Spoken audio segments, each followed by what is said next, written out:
What's up, guys? Welcome back to the Lock It In podcast. I'm here with my brother Nathan and my friend Dylan, college basketball analyst Dylan Engler. We're going to recap the Final Four and Shot. the national championship. And let's just kick it off. What'd you guys think of the weekend? I mean, Nathan, and we'll start with you. I mean, we were together Saturday for the Final Four at a wedding, and we were pretty locked into that first Auburn We were game. glued to those screen. We We were were, glued to those screens. That's for sure. yeah, I mean, that first game, I'm going to be honest, is I wasn't able to focus much on it, so can't give a very good take. It was one of those games where it's like you watched it, but you really didn't comprehend what happened. yeah, All I know is I remember looking at halftime, and Florida was a plus, I think like 225 dog. I remember looking at that. I was a little inebriated, but I was looking at that and I was like, man, that looks too good to be true. And hmm it proved right. yeah. I forgot the Um, max they were down. I think it might have been. I don't know if it reached double we're down digit. like 8. Yeah, I I think it think was they were down eight. 8 at Yeah, halftime. which in the Which I grand mean scheme of things isn't is a that big a deal. lot. But, anyways, well, what about the Duke game? I mean, that one just shocked me. Duke, the two things that absolutely blew my mind. Sion James throwing that inbound pass away. You're up 3 with like 27 seconds to go. You inbound that pass, get a foul, like you can even make 1 out of 2 and still be in a Hmm. great position. Yeah, They had a timeout too. I went back and looked it up. Sion James blowing that was just like indefensible. And then obviously down the road, you remember Tyrese Proctor missed the front end of a 1-and-1. yeah. So I mean, like On that those are timeout, just the wait. things you coach. On that timeout note, is that more on the coach? Do you think, or is that more on the player who's there? Because I think that's a little bit on the coach too. That he needs to be there I calling agree. timeout. I agree, but you're also like you tell me as a basketball player, like I feel like I remember even in high school, like shouldn't a coach tell you it's like in a pressure situation, it's like that. It's like, hey guys, we have a timeout. Specifically to the inbounder. Yeah, I I mean, it's mean, like we have a timeout if you need it. maybe he just thought he had the pass. You know, It was a horrible pass. Now it yeah. was literally like you could see the ref was giving him the 5 seconds. People were like starting to go whoa whoa whoa. So like Yeah. he had to get the ball in. You could see instead of the thought didn't cross his mind like hey maybe I should take a timeout. Thought said all right let me chuck this shit up and see if Hmm. somebody can grab it and he Yeah. threw it right to a Houston player. Yeah. Anyways, well, what'd you think, Dylan? I know you probably watched a little more in depth than us. I know you were Yeah, busy coaching your AAU team this weekend, but did you get a chance to yeah. watch the 0-4, games? man. 0-4, Yeah, dang. I did. 0-4. Oof. Rough weekend, man, Oh but my we'll get back next gosh. week. Um, and I think there comes a point in time in each tournament where your dog kind of gets out of the fight, and it's like, okay, now that I don't really care about who wins, it's like let's just have some good games now. That for me was really early on when Gonzaga lost to Houston.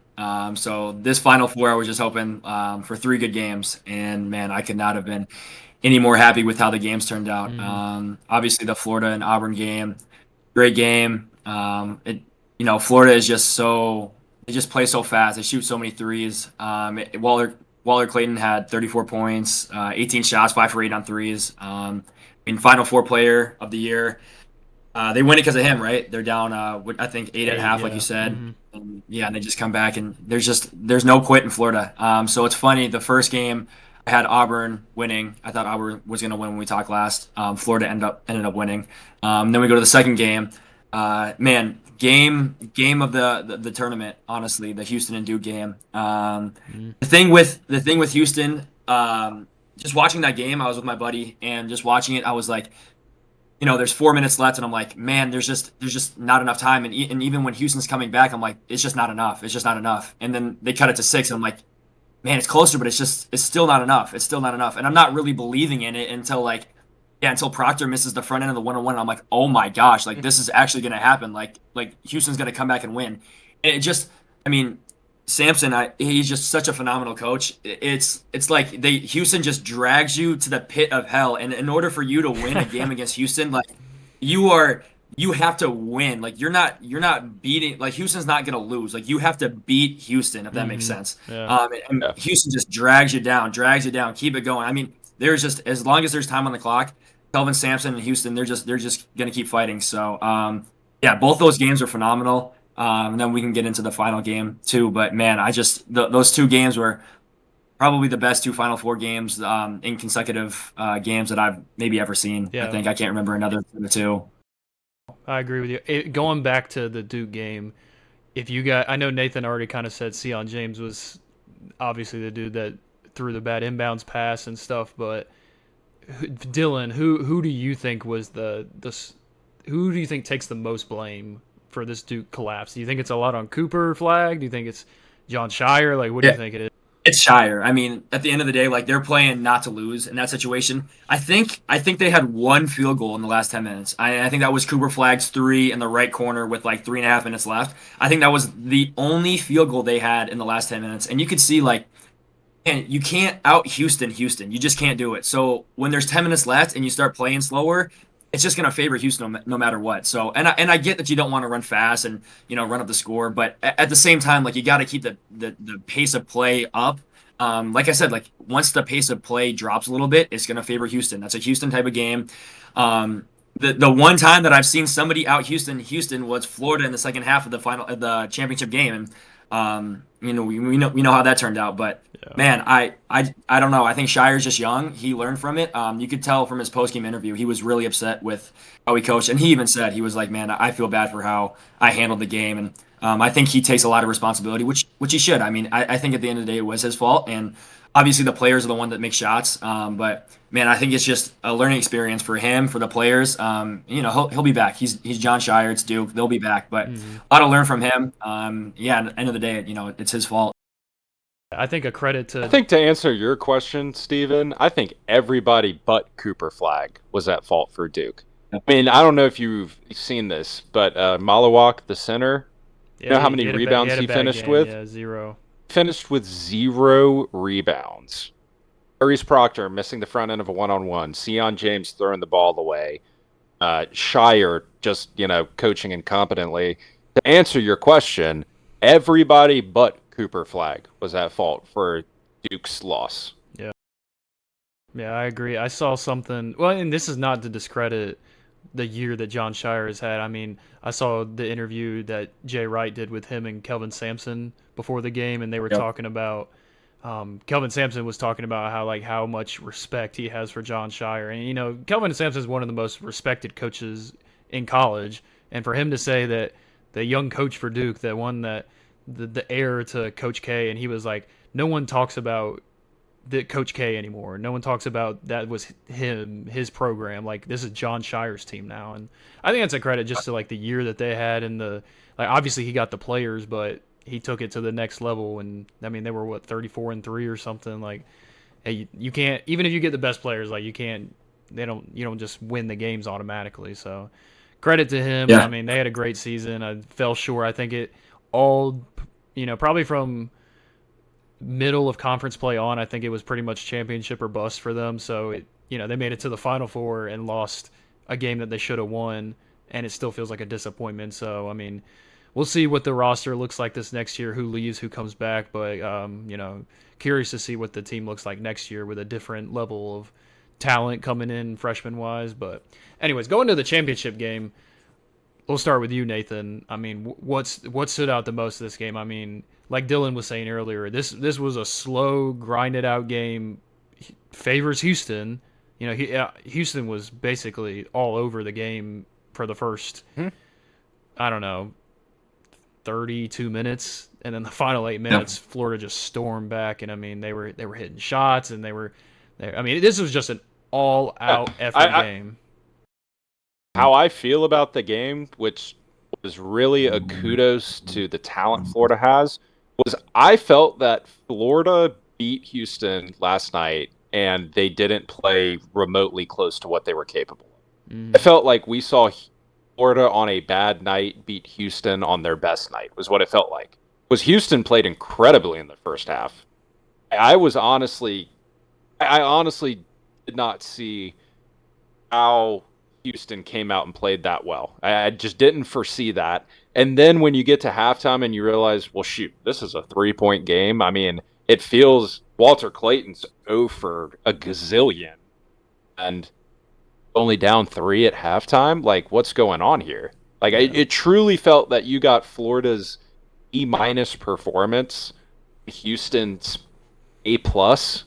Florida still came out and won. And I think it's a credit to Golden. I think it's a credit to just how ridiculously talented. We're going to look back and see how this Florida team actually is, 5 years in the future when we see a few of them in the pros. You just feel for Houston because I love the style of ball they play. Sampson's a legend, but at the end of the day, it just simply felt that like Florida was like Thanos. They were inevitable.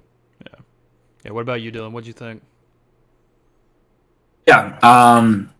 I'd honestly have to disagree. I don't think that was a Houston A-plus game. Houston's known for their defense, their slow style of play, but they're also known for making threes. They shoot a lot of threes and they make a lot of threes. Houston on the season averages 40% from three.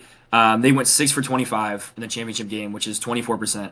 They did not shoot good from three. And it sucks. I love Kelvin Sampson. I think he's a great coach. I learned a lot more about his story this Final Four. I think it brought a lot of light to him and his story and just all the stuff that he's had to go through. This was, like I said earlier, this was a Houston game, and Houston got out Houston for the first time all season. They, down the stretch, got slow. The last 4 possessions for Houston: live ball turnover, shot clock turnover, sharp turnover, sharp turnover. 4 turnovers in a row to end the game. At least give yourself a chance. Like, they're not even giving themselves a chance to win. You got to put up a shot, with 4 possessions and 4 shots. It's just, you're not going to win any games like that. So, man, I feel for Sampson. But at the other end, like, Golden gets it done. 39 years old, youngest head coach to win a championship game since Jim Valvano when he was 37 years old.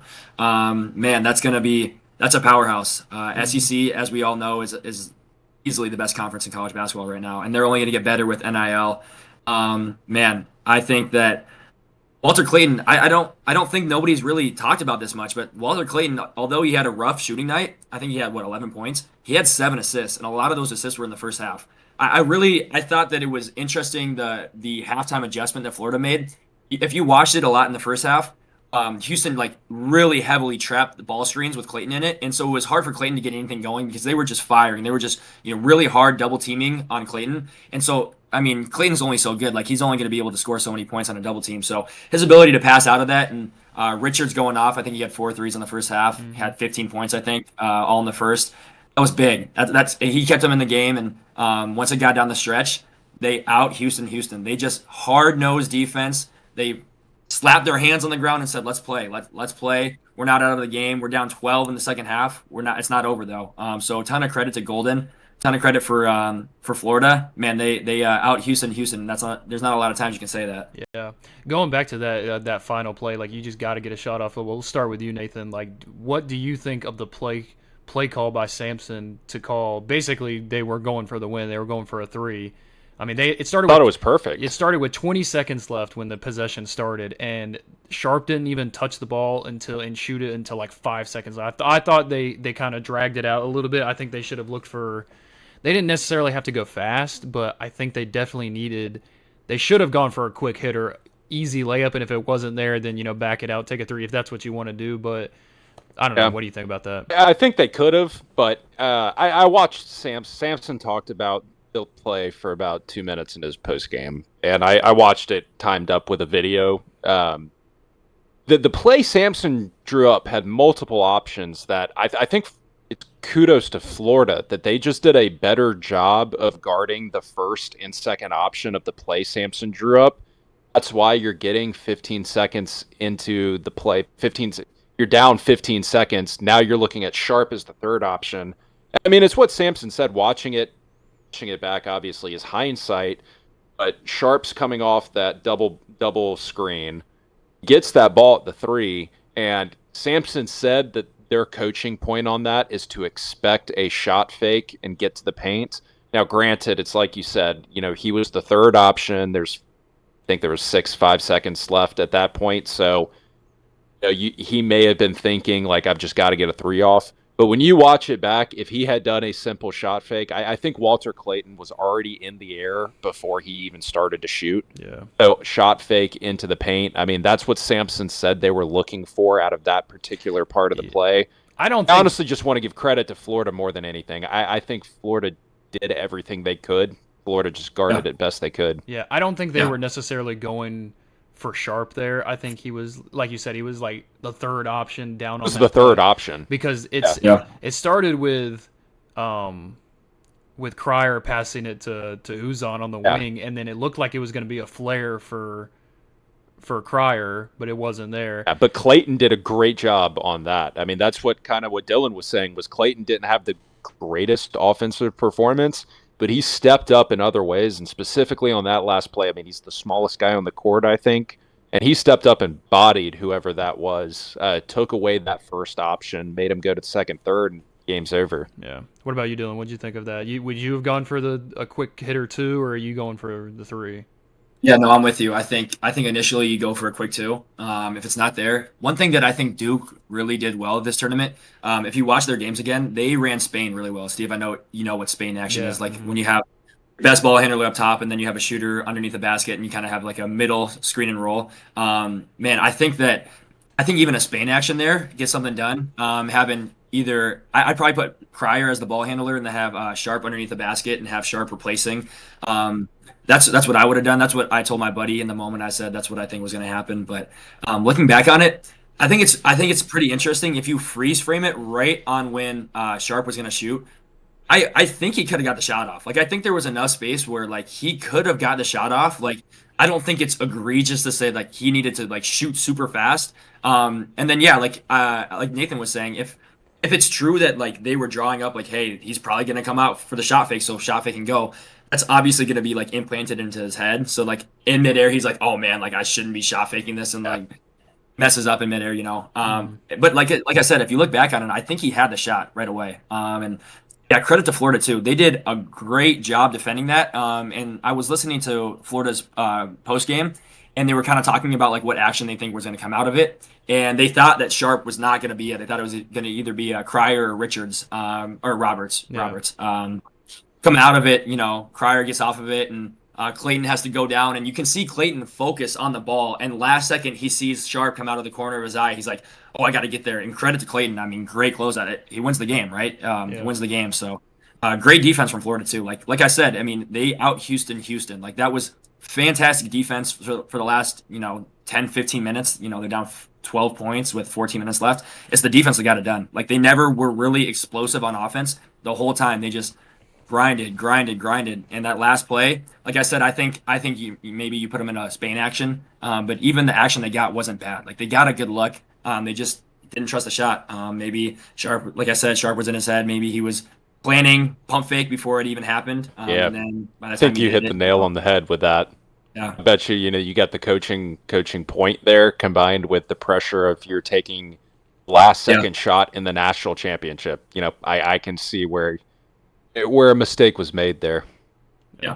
Yeah. So this season finish, I mean, this was one of my favorite. This is my first season post college basketball playing where I've just gotten to watch as a fan. And I mean, I hope I have many years of doing this, watching it some more.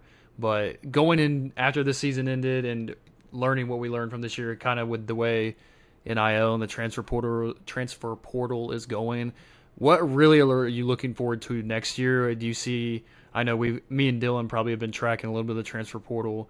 Well, Nathan, we'll start with you. Like, what teams are you looking at next year if you had to make an early prediction for next year?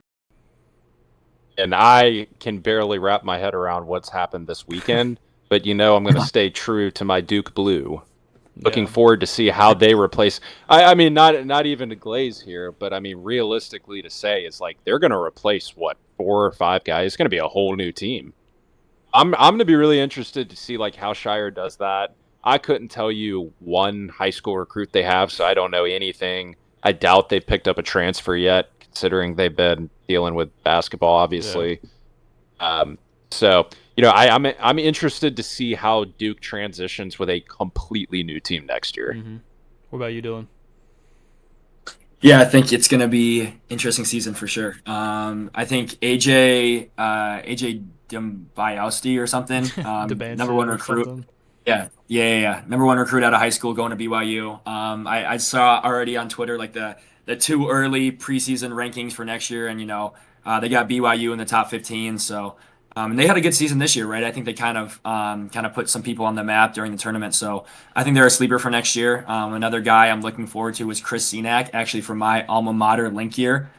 He's going to Houston next year. I think Houston's going to have a good class. And hopefully Samson's back. I know he's kind of I don't think he's really hinted at leaving, but he's getting up there in age. I think he's 70 years old now. Yeah. So yeah, so I think Houston's gonna have another good season. The thing about Houston is, they never have any like big recruits, right? They never have like the 5 stars like Chris Cenac going to next year. But that's gonna be a good season. I think they're gonna come back, and they have a lot of people that are returning, so they should have another good season. I think this is a talented high school class, but it's interesting. Like this is the I think second or third year where NIL has really, really, really played a part in college basketball. It's hard for me to imagine that things will ever go back to how they used to. I just think the top is just going to get better. I don't see. I just don't see, the low majors and even the mid majors even being able to compete against these high majors anymore. It's just why as a junior or senior in college, why would you stay at a mid major when you can go make good money at a higher school, And it back in the day, it used to be like, even though it's not as good of an opportunity, like it's not like you're getting paid. Now you're getting paid, so it's like, what is even the point of staying there anymore? Sure. Yeah. So yeah, I don't know. I think it's tough. I think it's a tough balancing act because one part of me wants to say like let's revert it, so like man, give these mid majors a chance. But another part of me is like, man, pay these guys. Like they need to get paid, and I think it's too early to tell. I think that we've been in, like I said, like year 2 or 3 of this. I think it's just too early to tell. I think maybe a couple more years of this, and we'll see how it all balances out. But yeah, it's going to be an interesting season. I think, like I said, the top is going to stay dominant. Yeah, so we'll see. Yeah, I mean, I know it's sad that we're not going to be able to cover any more games because we kind of just started with the podcast, but that's probably our number one thing is going to be college basketball, but at least going forward, I know we'll probably stay on top of the portal. I think it's a little too still up in the air with people going on visits and stuff right now, but whenever they're done visiting and rosters are set for the summer, I think it'd be interesting to dive into each team and get some early predictions on where we think like these teams are going to mesh. And obviously, we're going to have no idea where they end up because like you have no idea how people mesh and how players and personalities mesh with coaches and whatever. So that'll be fun to talk about this summer. I mean, I already know I'm counting down the days to November of this later in the year because I'm really looking forward to it. So, Steve, I actually one thing that I thought of, I don't know if this is like I don't know how much thought you've given this, but like I don't know how you change the NIL structure moving forward, but one thing that I thought of is like maybe a salary cap. They have it in almost every single major league sport across the world. I don't know if you've thought about it or like if you even think that'd be something worth mentioning, but salary cap maybe, I don't know. Or maybe like across the board, across schools, maybe like a certain I don't know how you fix it, right? I'm just kind of spitballing. I think even you put a salary cap because that's another thing we'll talk about probably a month from now whenever the NIL court case gets settled. That's pretty much like next week, I think. I mean, we'll see what happens with that, but once they get some set rules about that kind of stuff, I know they're going to do the revenue sharing, and that's like pretty much like a set like $21 million per school, and that will sort of give salary caps, but no matter what rules you do, there's always going to be paying under the table. Like there's always going to be the school that can be like, yeah, we'll slide you an extra $2 million under the table, like. There's always going to be that. So if anything, we're just, as you can see, these past couple of years, we're just gassing up the amount of money these players have got. I mean, 3 years ago, people are making 25, 50,000. Those same type of players are making, $250,000, $500,000 now. So, anyways, we'll talk about that at a later point. I mean, but just wrapping up. I mean, great season, probably one of my favorite seasons watching. I mean, I'm looking forward to next year, but. Yeah, I was going to say, I think the tournament definitely revived its reputation. Weren't we talking 2 weeks ago about this being possibly like the worst March Madness in history? I mean, gotta say, we ended on a high note, and there's nobody saying that this had March Madness now. Yeah, I agree. Yeah.